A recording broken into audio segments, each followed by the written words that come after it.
Welcome to the Millionaire Race podcast, where we are empowering you to better your financial standing so as to maximize your potential and collectively solve many of the socio-economic challenges that face the African American demographic today.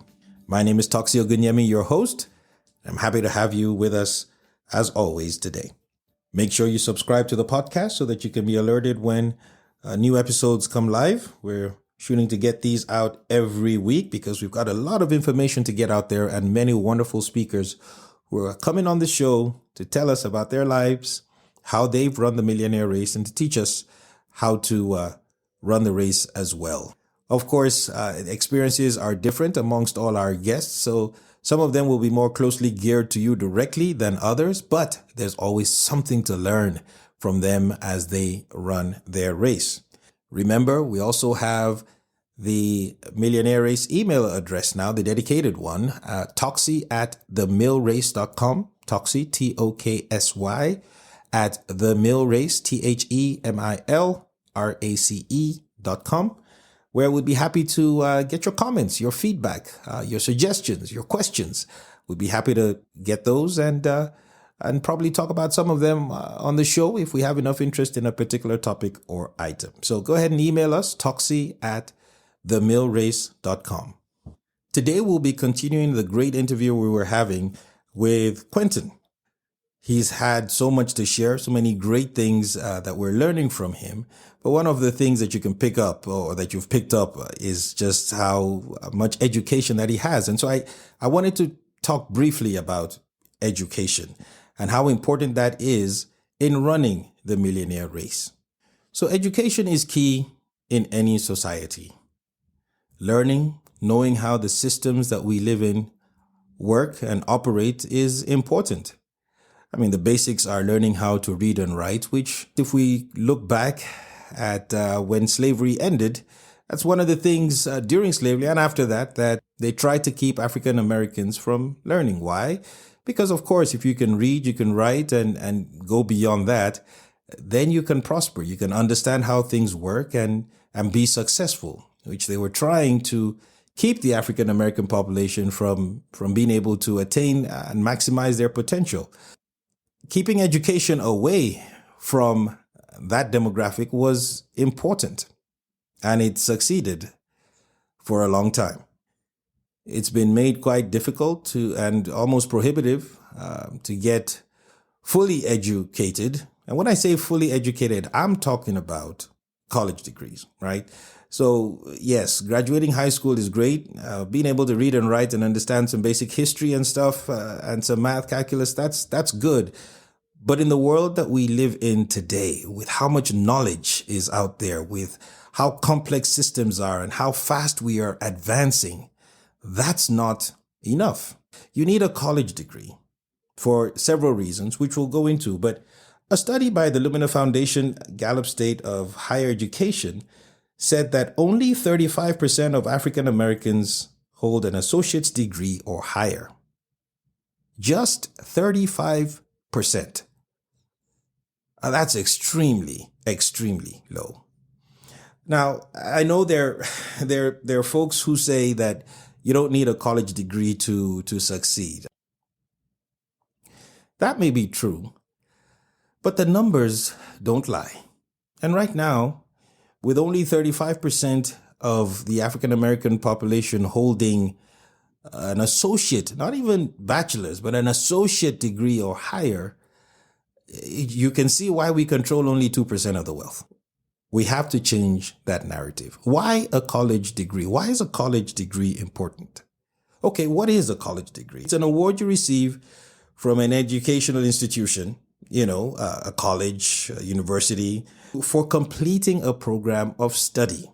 It means you went in and you were taught on a specific subject. You spent 3, 4 years learning a specific topic.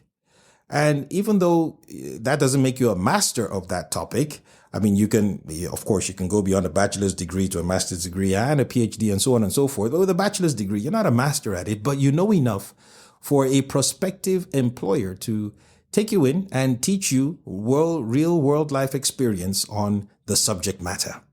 That degree helps them know that you have definitely spent some time learning the subject matter.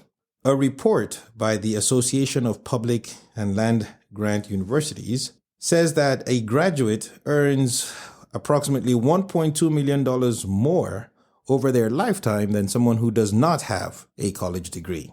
$1.2 million more on average. I mean, that's the millionaire race right there. Just by getting a college degree, you got $1.2 million more over your lifetime. But that's not the whole story by any stretch of the imagination. I mean, yes, getting a degree in itself when you go to college is great. I mean, you've learned a skill, knowledge, you've got enhanced career opportunities. Your earning potential is higher. I mean, that report said, you on average, you make $1.2 million more over a lifetime. In many cases, it's much more than that. There's the opportunity for personal growth, career advancement, job security when you have a college degree. But those are the tangible aspects, right? Or that you can place your hand on. But there's some intangible benefits of going to college that are so important. When you go to college, college is like a small microcosm of the world at large, where you meet people from different backgrounds, from different walks of life, different demographics, different ways of thinking, different thought processes, different cultures.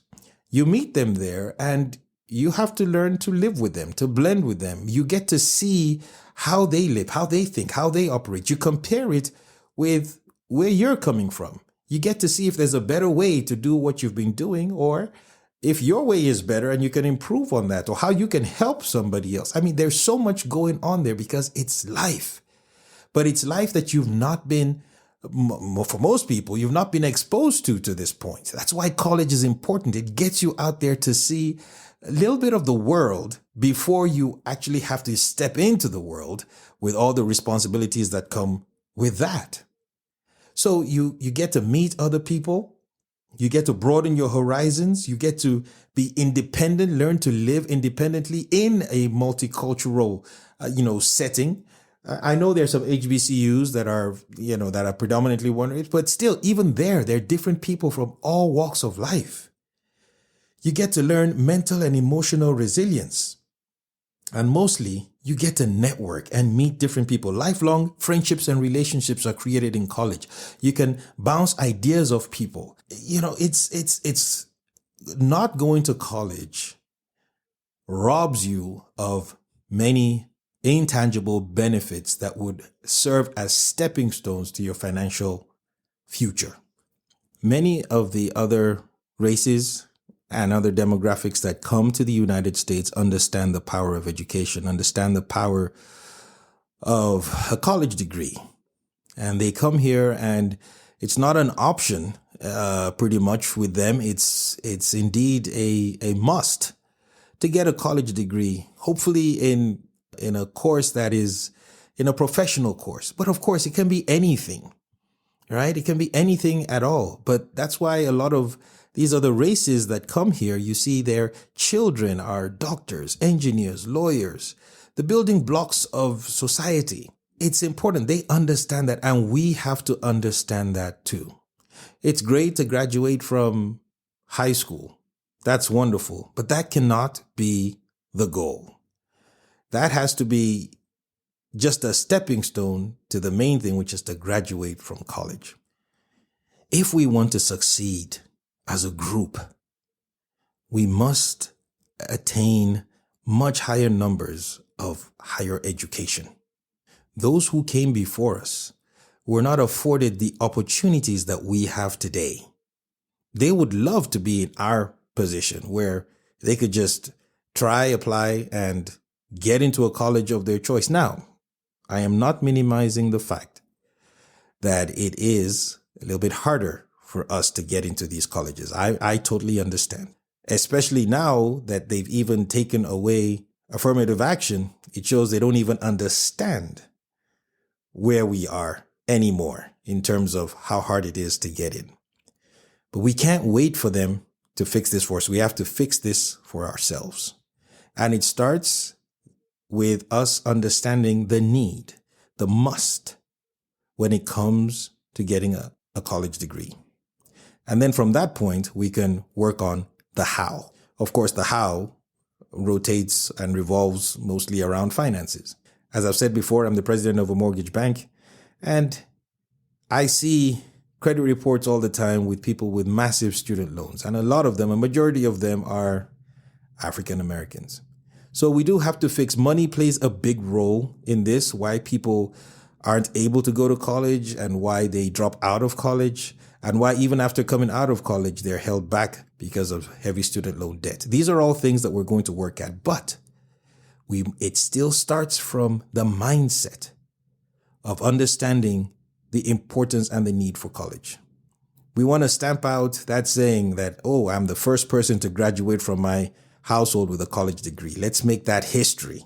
Let's let our children understand that the goal is not just high school. That's great, but a college degree is what we need in a course of their choosing. But nonetheless, a college degree should be the starting point. And then hopefully we'll have many who will go on to master's degrees, MBAs, and then doctorates. Why? Because we have the smarts to do it. We have the smarts to do it. As a group, we are the smartest. We are the brightest. There is absolutely no reason why only 35% of us should have associate degrees or more. And hopefully, as we work on this together, that will change so that we can double that number. Because I know we can. When we get back, we'll continue our interview with Quentin.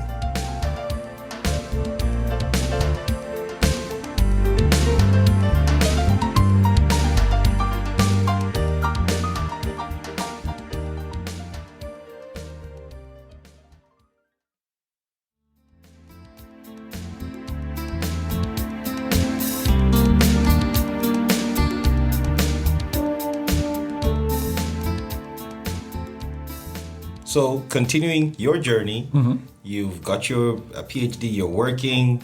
You mentioned that you all the way up to CEO? Yeah, so I have been offered a CEO job. Yeah. So it was in Boston, Massachusetts. So being African American didn't hold you back from getting offered that job? No, I had everything they were looking for. And interesting enough, that company was owned by an African American. Right? So you say, how did you get that opportunity? It was a very successful African American guy who is doing great things, but he was looking for someone, and I got connected with him through some mutual friends of ours, and he flew me up. I interviewed with the whole team, and I left there with an offer. And this is where you have to come and sit down with God for a while, right? Because you guys think about it. I've been telling you how I was self-serving. I was trying to get what I wanted. And that was the next step. CEO of a company in Boston. Here we go. This is exactly, I who but God, right? I'm looking like, thank you, Jesus. It's going here. But I have to tell you what's going on in my personal life to make you understand why I made the decision that I made. So during that period, we discovered Victory Church in Atlanta, and we had just started attending. Victory was doing wonders for me. I had, I told you guys I had deserted the Lord, stepped back, and just really lost my relationship with him. And I was dealing with some church hurt just from things that had happened in my past. And right in the season where I'm interviewing in Boston and everything is happening, I had been at Victory probably for around 6 months, and God was changing my heart. And here's what happened. So I'm going to switch from, talking business to talking about, how a faith journey works. Here's what happens. God starts working on you. He starts improving you. And then the enemy is like, I have to move you away from this because I don't want you to change. And so drops in my lap this great opportunity. Just phenomenal, in my eyes, phenomenal opportunity that I can go do everything that I wanted to do. And I remember praying, I remember praying, talking to my wife. My wife was like, well, it's really up to you. I will go either way. And I sat down and prayed, and the Lord's like, it's not the position for you. And I sat there and I said, well, I'll give you guys. I was like, I don't want to give your listeners. I'll give you exactly what he said to me. He said, if you go, that position will kill you. And it's kind of like, are you talking about kill me in the physical? Or are you talking about like kill my spirit? But I heard kill. And for me, that was all I needed to hear. I was like, God, I don't understand why you have to use that word with me, but okay. I mean, I won't do it. And so one of the hardest calls I had to make ever in my life. I could not believe. To this day, people are like, you did that? I called the guy and I was like, I have to turn down your CEO position. And, you could hear the shock in his voice. He's like, really? I'm like, yeah, yeah. Because that was everything that I ever wanted, right? That was everything that I was trying to work for. Yeah, I had to turn it down. But what's crazy is not only did I have to turn it down, during prayer time, the Lord said, help him find the CEO. And so someone I knew from grad school, I actually brought her to him, and he hired her. And it's crazy, right? To tell you how God works. He didn't hire her as a CEO. She basically was running his company, but he didn't hire her as a CEO. He changed the position. And that's kind of God winking at me saying, see, you don't know you didn't know what could happen kind of around the corner. Yeah. But that position is perfect for her. She is thriving to this day. She's still doing really well. And she is so thankful that I kind of connected her there. And so that was kind of like the end of that chapter that I closed. And funny how God works. You come back and you go back to work and it got worse. Like myself and the CEO, we weren't on the same page. We weren't seeing things eye to eye. It just was not working. She was great. She had given me all my opportunities, but she had a different mission for that company than I did. And for some reason, normally I let things go and I'm like, yeah, it'll be all right. I'll just keep my head down, keep working. It just didn't sit right in my spirit, and it was just going. But I was going to work every day. I was like, yep, I'm going to keep going to work, keep doing what I have to do. And one day, the Lord we have two cars. The Lord made them both stop working at the same time. And I say the Lord made them stop working because I truly believe he did. The day before, both cars were working. Then you wake up the next day, one car is working. It's fine. I'll drive the other one. And it wasn't working. And I was like, all right, well, I have to call out of work, right? I have no choice. So I called out of work and I called the people to see like, hey, can you get some people out here to tow it and get the cars fixed? And it's crazy. That day they're like, oh yeah, we can't help you. Like, we're so slammed. We're so busy. And we have two different make and models now. so both dealerships are like, yeah, no, it's not, we can't help you. And I'm like, okay, what am I supposed to do today? And my beautiful wife, Natalie, who I love, she says, well, you've been really stressed. Maybe you should just go for a walk today. Just take the day, go for a walk.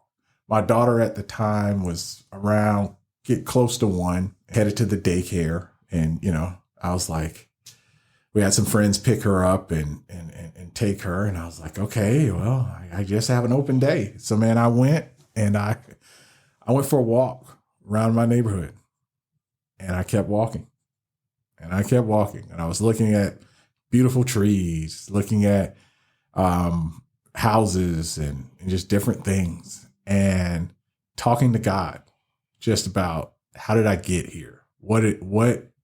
Why am I so upset, so stressed, and have so many problems? And just talking, right? This is how when people say quiet time, that's how my quiet time looks. Like I'm usually moving and doing something, and God and I have these great conversations. And so, going through one of these conversations, and to this day, I really don't know if it's happened to me again. I heard the audible voice of God, and he said to me, "You need to quit your job."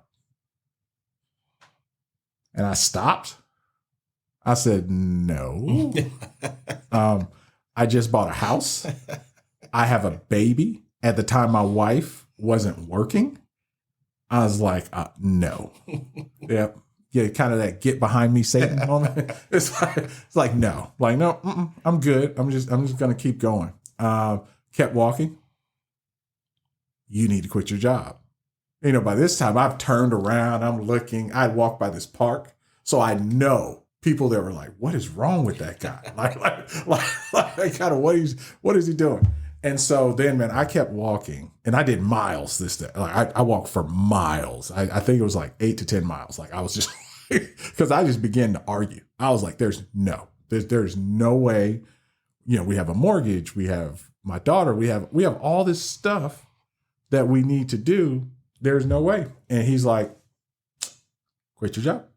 And so I kind of gave him my Gideon moment where I'm going to lay out a fleece. I said, okay, my wife knows everything that we have facing us right now. And there is no way she's going to let me quit my job. She knows the bills. She knows, what we're trying to do as far as building a future and just everything. Like there's just no way. And I said, oh, if God, this is finally, I had gotten tired of walking. I was like, if God, you want me to quit my job, I'm going to walk back home. I'm going to tell my wife, and she is going to be happy. See, I put it out there. I was like, no. Not she's going to say, okay. No, she's going to be happy, like just joyful, ready. Like, let's go. Let's do this. Oh, wow. I said, that's the only way I'm quitting my job. And so I go back, make it back in the house. And, I'd be the first to admit I'm in tears because I'm like, this is dumb. I cannot do this. And, my wife's like, what's wrong? Like, what's going on? And so I calm down. And I get to her. I say, okay, all right. I was walking and I heard from God. She's like, that's great. Like, what'd he say? Like, what do you think? This, that. I'm like, all right. He told me to quit my job. And Toxie, I still can't believe this to this day. She goes, that's great. Like, let's go. Like, let's do it now. Like, literally, I asked God, she had to be happy and joyful. She was happy and joyful all the way through. She was like, yes, quit your job. Go. Like, let's do it. I'm going to help you write your resignation letter right now. And so, you're sitting there with your mouth wide open and you go, I guess I'm just going to do this then, right? I asked God, I said, hey, if you want me to do this, this is how you need to have my wife. And he did exactly that. And so I was just sitting here like, okay, all right. Well, this is the move. This is the move. And so I went, wrote my resignation letter and, turned it in to quit my job with no clue of what I would be doing next. And, this is where my journey gets interesting. During my time working, I had always had interest in investing in companies, growing them, and kind of in that private equity, VC investment world. I had interest there, but I had no clue how to do it. It was kind of more of a side hustle, side thing, we're making pretty good money, so we can put some money here and do this or that. And when I sat with God, man, for that time after I quit my job, he's like, this is where I want you to go. And I'm like, well, I don't qualify, right? I have a degree in science. I was going to say, you're a doctor. Yeah, I have a doctorate in science. Like, I don't qualify. I don't even know where to start. I don't, and this is a line I told myself. Everyone I've ever talked to said you have to have really rich friends to do that. You have to have really wealthy people and a lot of money. So I was like, surely this is not what you call me to do, God. Right? I was fine with that. I was like, no, this is not what you call me to do. And he's like, no, you're going to be in the investment management space. I'm like, what is the investment management space? Right. Right. Let me start looking at it. And for me, he wanted me on the private asset side, which, and the two areas he had me looking at was like, private equity. And in private equity, you go in, you buy a company. That company is revenue generating. You buy that company, you help that company grow, and then you kind of like flip it and sell it again. But the main thing you do there is you purchase the whole company, right? Mm-hmm. Then there's the venture capital side where you make an investment, you're a minority owner in the company, and you kind of help the company grow. And so at this time, I was like, I need to make as much money as fast as possible, right? Just focus on money and growth. Not really listening to God. And I was like, I'm going to do a private equity firm. And, a friend of mine and we started our private equity firm called Conquest Capital. And how do I put this? You're like, God called me away from my job. God called me to investment management space. I started an investment company. Surely he's going to bless it. I'm being obedient. Man, every challenge you could think of came our way. Every challenge. It was like we invest money. We were deceived. Our money got, stolen. We'd have opportunities. Then those opportunities would vanish. We'd have contracts with people. They didn't honor the contract. This day I remember we had finally gotten to the point we had negotiated our first big deal. We had come to terms with everyone. People were going to sign the papers. So I'm taking my family to a family reunion. I am standing in the Atlanta airport, getting on a plane. My phone rings. I pick it up. It's everybody from the deal. I'm like, why are we all on the phone? I thought we had finished everything. And the investor called to say, yep, we're pulling out. And I said, did something change? Did something like what? You're trying to salvage it. And he's like, yeah, I just don't feel like it's the right deal. And so, it's just every time we try to get that business started, just something knocks it down. And so I went and I'm like, God, what's going on? What's going on? And then my business partner in that venture comes to me one day and he says, I think I'm done with this business. I think I'm, going to go do something else. And this is another man of God. And so he's been praying. He's been going to God. And I'm sitting here like, God, you told me to do this. I know I hear from you. I know he hears from you. I didn't say I'm perfect. I'm sure I had issues in our partnership, but like, what's going on? Like, what should I do? And the Lord very clearly said to me, let him go. I've called him to something else. And I'm sitting here like, how can you call him to something else if you called us to do this business? Right? Yeah. Right? You just sit here like, what are you talking about? Like, where are you going? And so the good thing is I had been in that situation like a year or two prior. I think it was almost 2 years before, where it's like, hey, he told me to totally pivot. And I just spent time talking to him and he led me to do this business. Well, it's like, I'm here again, God. Went for one of my famous walks. like, oh my God, what should I do? And God gave me a word during there. It wasn't audible, but it was a thought that came to me. He said, build relationships. And I told him, building relationships does not make money. Just be careful what you say to God, because he'll show you that it's wrong. He really will. I was like, build relationships. I need another business, or I need a job. I'll be full transparency. I applied to other jobs. I told my wife, like, we'll move and we'll go. Now, mind you, while all this is going on in my personal life, I'm closer to my wife than I've ever been. I had basically missed the first year of my daughter's life.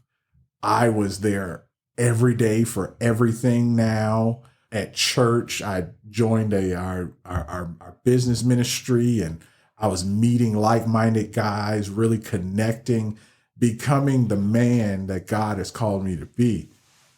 Whereas where he called me professionally was just a disaster in my eyes. I'm sitting here like, I don't know. I think the leader of our ministry said it well when I was talking to him during this time. And when I was spoken to you, Toxie, you're just like, this is your Job season. This is what it is. It's we all go through it. We all have that pain, those issues, but you gotta kind of keep walking. Yeah. And keep doing what God says. Like, it doesn't make sense, but kind of keep doing what he says. And so I said, okay, I'm going to just stay on this journey. I had another talk with my wife. I said, are you sure? Like, I will stop, kind of going, trying to go behind God's back. She's going to say to me, go get a job. That's what she's going to say to me. Yeah. She goes, no, you hear from God? Keep going. And she was still happy. It's still happy. I was just like, man, this makes no sense. But so I was like, okay. And so all I did was during that time period was I met with everyone that I could possibly think of. Everyone. And I met with them and just asked them what they were doing. And when they would ask me what I was doing, I say, I'm winding down a company, trying to figure out what our next move is going to be. And I just met. And one of the guys I met with during that time is my now business partner. But during that time I met with him, he was the he wasn't CEO at that time. He was a part of this asset management company that here in Atlanta, and they have billions of dollars, and this guy is on the part of their management team, and I'm meeting with him, just trying to learn about what they're doing. And we had a great meeting, moved on, and we're just going forward. And probably about a month later, I had come to my point where I was like, hey, I've met with everybody I need to meet with. God, I gotta need to know what my next step is. And got a call from the same guy. His name's Doug Vanderlyn. And he's like, hey, let's have breakfast. And so we meet for breakfast. I kind of give him the vision. God had kind of birthed in me a vision of, hey, I want an investment firm that's not only going to invest in companies, but it's also going to make an impact. Like my previous company, God had revealed to me, he didn't make me a private equity guy, right? At private equity, you go in, you take over the company, and then you grow it or you start selling off those assets. That is a specific type of person. I know some of them, they're very talented, but I know that that's kind of not me. Where I'm at is I am great at working with a team and helping that team maximize their potential. It goes in line with my life purpose statement, which is serving others to help them walk fully in what God has called them to walk in. And it really is who I am. And so that's how I got, kind of the concept of a venture capital company of we need to invest the right assets, help these companies grow, and then help these entrepreneurs, CEOs, board get, their return on their investment, right? I'm your partner, not necessarily your acquisition partner who's just taking you over. And so that's kind of, with Doug and I working together, that's what led us to form the company I have now, Co-Planner Capital. Co-Planner Capital. Mm-hmm. Okay. Where does one start? I mean, I know, right? This is amazing. But you've hit all the nails on the head, as we would put it, all the things that we talk about when we're talking about the millionaire race. You've talked about your early childhood, the challenges that you face that most people face in one shape or form or the other. You've talked about, we talk a lot about mentoring, mm-hmm. which is either direct or indirect. You've talked about the influential people in your life, starting with your parents, and then, mm-hmm. of course, the teachers, specific teachers here and there. And you mentioned the key word when you were talking about encouraging people to do STEM, that they have to go out and meet. You need to go out and meet your teachers and or other people of influence who will help guide you into whatever it is that you're trying to do. And it's so funny, when God was talking to you, what did he tell you to do? Go and meet. Build relationships. Go and build relationships. Go and meet people. Yep. You nailed it on the education side of things. You more than nailed it. Yeah. I mean, so you set yourself up for success. Obviously, you had a high level of excellence in the work you were doing. Otherwise, you wouldn't have been offered a job as a CEO. So these are all great. So we're now at the point where you're now walking in your purpose. Yep. Because all this, running the race, making the money, getting the net worth of $1 million, I guess, is not really, it's not complete if you don't have a purpose. And that's the theme that we've heard from nearly everyone that's come on the show so far. And so it seems like that is a life lesson we all need to learn. So now you have your purpose. You now have Co-Planner Capital. Co-Planner Capital. So tell us about Co-Planner Capital. What is that? Yeah, awesome. So Co-Planner Capital, we're a venture capital investment firm. Obviously, with my background, we focus on biotech and kind of like food tech opportunities. But what we do, we go in, we place minority investments. So we look to invest anywhere from 1 to 5 million into a company. We don't want control of the company. So we'll take hopefully up to around 40% of the company, sometimes less, depending on what the deal looks like. And we go in, we not only bring capital to the companies, but we live out the purpose God has given me. We help guide the CEOs. We help form the right boards around the management team. And we really partner with the people within the company so that they can get to the goals that they've set.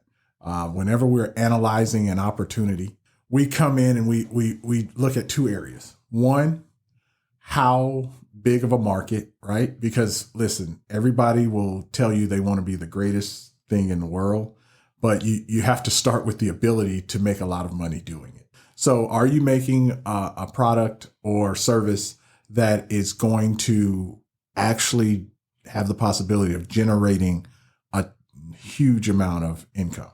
Because it's the only way as an investor that we can make our money back. So that's where we have to start. We always, I like to tell CEOs, I'm sorry, but I'm not a proper investor if I don't start there. And then kind of what separates us is how we examine the management team. We not only look for your credentials, we not only look for, do you guys get along? Do you work together? But we like to look at things like perseverance. What have you actually persevered through? How have you dealt with conflict? How have you dealt with stumbling blocks? What values are you displaying? And we really try and get to how are you displaying integrity?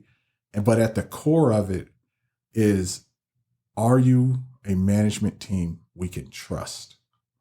And so we have this metric that we go through where we're examining all these things, but it really boils down to, can we trust this management team to do what they say they're going to do? And so that's what I enjoy. I'm the chief investment officer. So Doug is more of the investment guy who's looking at the opportunities, looking at the numbers, making sure we can get the returns we want. But because of my scientific background and my experience running companies, I get to sit down with the scientists, the management team, the business development people, and just get to know them to see, are they actually going to carry out what they said they're going to carry out? And I've had the pleasure of meeting some of the most talented people I believe God has placed on this earth. And I was actually giving a guest lecture at UGA last week. And, a student asked me, hey, do you miss science? And I said, well, I get to be in science every day, so I don't really miss it. But what God has shown me is that I was a good scientist. He has made great scientists. And it's my job to empower those great scientists to be great. And I love doing that. Like, it's more fulfilling than anything I've ever done. When I can help a team get the tools they need to go out and get a product to the market that could possibly save someone's life. I would have never gotten that if I stayed in my previous occupation. And so that's our focus at CoPlaner. Right now we have 2 initiatives that we are running. One is called the Black Men's Health Fund. So we are investing in products that address the top 10 killers of Black men. And a lot of people always look at me when I'm talking to investors in different groups of people. And, hey, this is no slight. This is what the media does. And I totally get it. They're like, oh, you want to save Black men? You got to address homicide. You got to address violence and all these other issues. You got to get them to go to the doctor. You got to get them to exercise and, all this stuff. And it just shows you what has been shared with people. And, I always say to them, have you ever sat down and looked at the statistics? The top 10 killers of Black men are almost identical to the top 10 killers of every other group. It's just that Black men die at a higher rate. So if you're going to tell Black men to address violence, we need to tell every other group to address violence. So if you're going to tell Black men to exercise, everybody needs to exercise. If you're going to tell Black men to eat right, everyone needs to eat right. We know that we have to do all of those things. So my question is, if we know that we have to do all those things, and there are all these wonderful nonprofits, wonderful government initiatives, wonderful things where people are addressing the things that you say, why is it not working? Why is the life expectancy of a Black man still 10 years shorter than every other group? Why? And that's the question that I asked myself when we were looking at this fund, because as a scientist, it's like, oh no, if you need to invent a medication or do something, it's just a process. You run through it. It should not be an issue. But what has occurred, particularly in our clinical trial space, and all of the large pharmaceutical companies, and everybody acknowledges that this is an issue because of the problems we've had in this country, just in Black men with things like the Tuskegee experiment. That's probably the most famous one, where Black men joined clinical trials and they weren't treated correctly, right? And so a lot of times you have products that are being developed and brought to the market that are just less effective on Black men and minorities in general. And so I saw a need to properly address that. So every company that we're investing in through our Black Men's Health Fund, our requirement is that at least some of your initial human testing, some of it has to have been done on Black males and minorities. And, I thought, oh, we would struggle to find companies. We have not struggled to find companies. There are actually a ton of companies that understand that if you are going to make a product, something that's helping to better detect your blood glucose levels, well, that needs to work for everyone. And they understand that my initial test group needs to include everyone. So they intentionally go after that. And so it's crazy, because what we found in these companies is their products, because they've tested it on a great subset that represents multiple ethnicities, multiple backgrounds, multiple locations, their products work better than what's in the market. They're more accurate. They work well for you, whether you're Black, white, Hispanic, it doesn't matter. Asian, it doesn't matter. It works well for you. And so we at CoPlaner, what can we do to help the life expectancy of Black men? We can find these companies, fund them, and get those products to the market. And so that's the mission of our Black Men's Health Tech Fund. Quentin has had so much to share with us, and once again, we've run out of time. But we have one more segment with him, and you won't want to miss that. So make sure you stay tuned for the next episode, where we have the conclusion of our interview with Quentin. My name is Toxia Gunyemi. God bless you, and I'll see you next time.